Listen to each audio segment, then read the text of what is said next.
রাজনৈতিক পট পরিবর্তনের পর থেকে সনাতন ধর্মাবলম্বীদের বাড়িঘর, উপাসনালয় ও ব্যবসা প্রতিষ্ঠানে হামলা, অগ্নিসংযোগ ও লুটপাটের অভিযোগ করেছে সম্মিলিত সনাতন পরিষদ।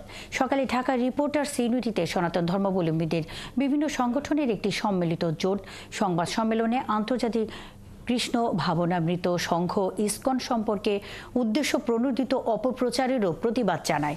লিখিত বক্তব্যে সম্মিলিত সনাতন পরিষদের সাধারণ সম্পাদক প্রতীপ আচার্য বলেন, দেশে আইন শৃঙ্খলা পরিস্থিতির চরম অবনতি হওয়ায় সংখ্যালঘু সম্প্রদায়ের মানুষেরা নিরাপত্তাহীনতায় ভুগছে।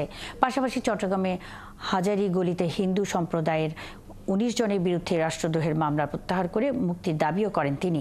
রাজনৈতিক পট পরিবর্তন হওয়ার পর সনাতন ধর্মাবলম্বীদের বাড়িঘর ও ব্যবসা প্রতিষ্ঠানে হামলা বন্ধে সরকারের হস্তক্ষেপ আশা করে সম্মিলিত সনাতন পরিষদ।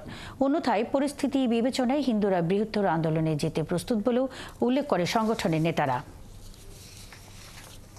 দেশব্যাপী মূলত প্রত্যন্ত অঞ্চলে যেসব সনাতন ধর্মাবলম্বী মানুষের উপর অত্যাচার, নিপীড়ন অব্যাহতভাবে চলছে, তার তেমন কোনো প্রতিকার না হয় অপরাধীরা বেপরোয়া হয়ে উঠেছে।